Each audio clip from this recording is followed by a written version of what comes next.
Ana bacakan aja Ustadz. Bagaimana kita bersikap terhadap saudara yang telah berbuat tidak baik dan fitnah terhadap kita, dan bagaimana pula sikap kita terhadap saudara yang lain karena mereka tidak mau mengenal kita lagi akibat fitnahan tersebut Ustadz. Jazakumullah khairan. Barakallahu fikum. Jadi ada dua orang, yang satu menyakitin kita, mendolimin kita dengan fitnah, yang satu lagi menjauhin kita gara-gara fitnah tersebut. Apa yang harus kita lakukan? Yang pertama, perbaiki hubunganmu sama Allah Azza wa Jalla. Perbaiki hubungan kita. Man satara musliman satarahullah. Barang siapa yang menutupin aib saudaranya, Allah akan menutupin aib dia. Bagaimana sikapmu? Apakah engkau termasuk orang baik yang suka menutupi aib orang lain? Atau ternyata engkau ya kurang lebih suka gibain orang, ngomongin orang. Jadi dari situ kita memperbaiki diri kita. Kalau ternyata memang kita anak kayaknya punya salah ya. Anak juga nggak suka belain saudara anak kadang-kala kalau saudara anak digibain anak diam.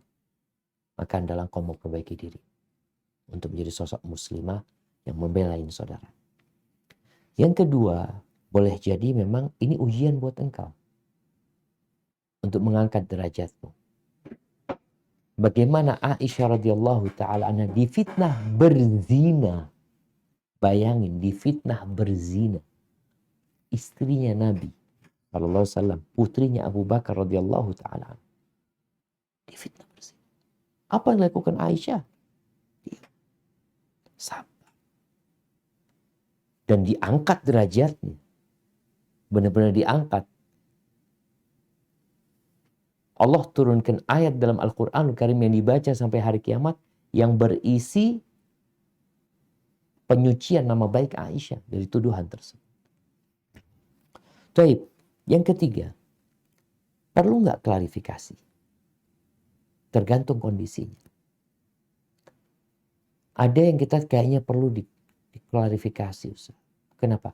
Kesian sama orang-orang yang termakan fitnah tersebut.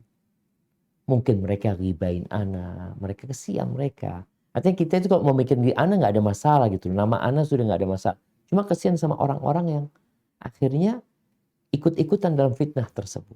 Maka kalau memang perlu mengklarifikasi, kita buat klarifikasi. Maka klarifikasi itu modalnya bisa jadi kita menulis sesuatu yang menjelaskan bagaimana kondisinya. Tulis, kirimkan tulisan itu kepada orang yang memfitnah. Seperti ini loh kejadiannya. Tidak seperti yang engkau tuduhkan. Kemudian kalau diperlukan saksi, kita kasih saksi. Diperlukan bukti, kita kasih bukti. Karena sebenarnya orang yang menuduh itu yang perlu mendatangkan bukti. Kadang-kadang dia nggak punya bukti, malah kita yang punya bukti, ini loh buktinya. Dari sana kita juga nanti bikin tembusan kepada saudara-saudara kita yang akhirnya membenci kita gara-gara fitnah tersebut. Semoga Allah yang melindungi kita dari fitnah-fitnah yang terjadi dan semoga itu menjadi penghapus dosa dan pengangkat derajat. Barakallahu fiik. Jazakumullah.